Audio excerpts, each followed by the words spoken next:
I'm joined now by Eric Bird and Greg Cheney of Arrow International. Welcome, Eric and Greg. Thanks very much for coming on in. And you've brought a friend with you. This is Rover. Now, I'm very impressed with this, and I think that everyone's actually going to be really interested.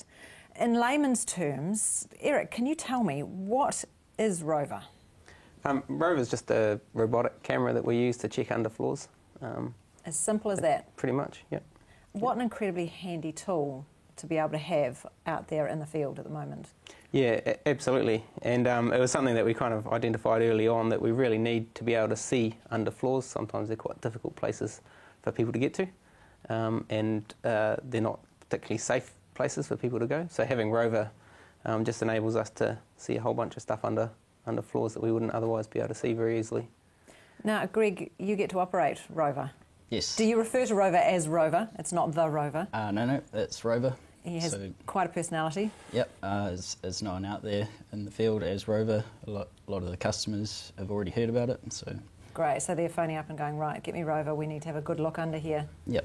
Okay. From an operator's point of view, how has it changed, what do you do out on site? How has it changed how you're working?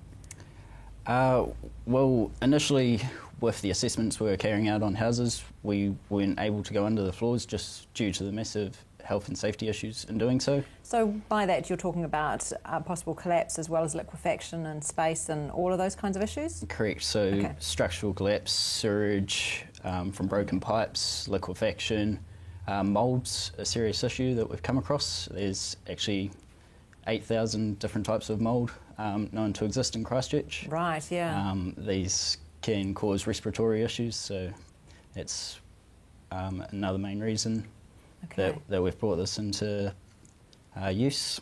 Fantastic. It obviously does increase. In fact, I had never thought about the moulds that you're getting under and all those kinds of issues as well.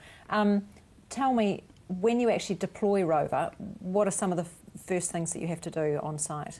So initially we walk around the outside of the house just looking at the visible damage. We assess the foundation for cracks and we try and pair up those cracks on the inside with Rover. We first start by opening up the manhole, putting our head down. We have to put a respirator on when we do so just because we don't know what's down there.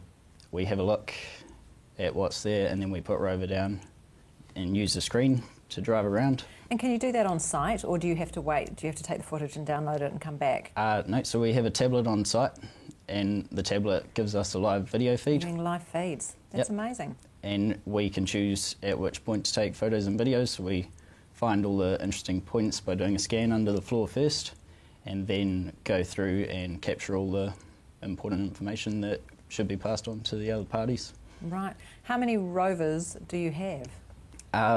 Right now we've got 3 of them up and running and out in the field. We've also got one which we use as a backup for if any issues happen, and we have a development Rover at the university which has all the gadgets that are being trialled on it.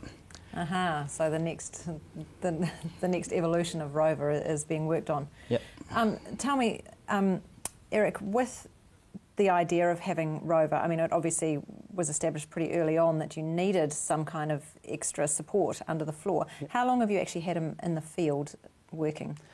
So Rover's been in the field for about 15 months. So early on, I guess, when we identified the fact that we needed to be able to see under the floors and we couldn't, we tried a bunch of other techniques, other, I suppose, suppliers of similar type of equipment, but a lot of that equipment is designed to go into pipes. So it's just designed to go in one direction and then turn around and come back, or be pulled back.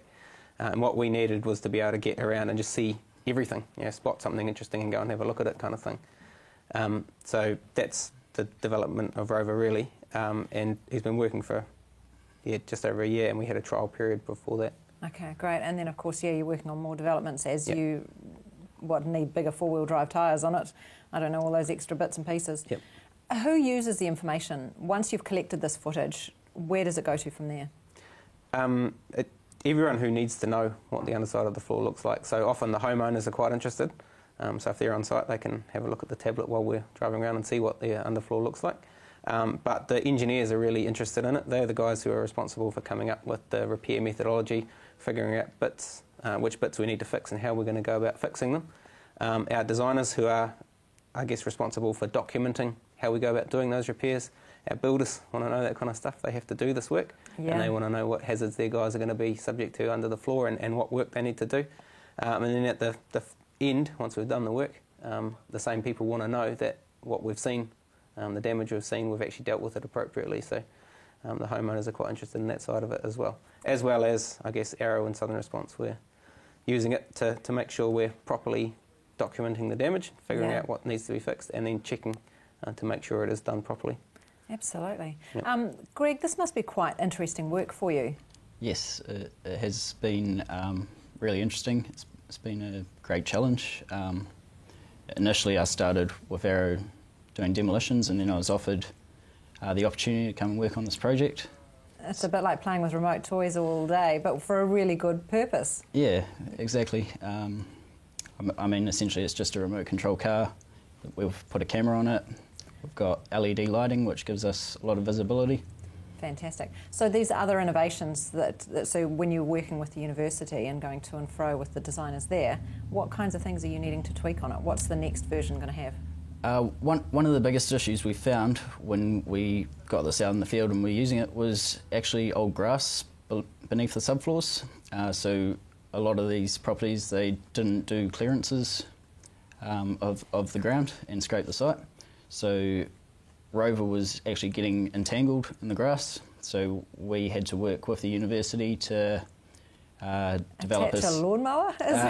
We just had to design some guards to help it manoeuvre through the grass. So yeah, that's one example of a development we've had. That's fantastic. Thank you so much for joining us, and thank you for introducing me to Rover. I think it's really exciting, and it's great to see technology like this actually being used properly and for the right end as well. Thanks for your time, Eric and Greg. Thanks very much. So join us next week when I'll be talking with Southern Response about their progress.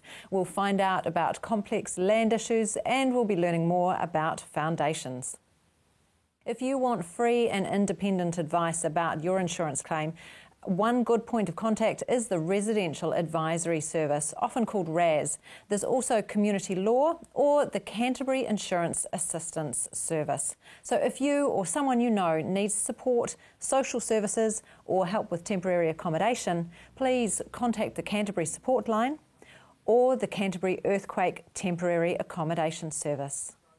Join us next week. I'll see you then.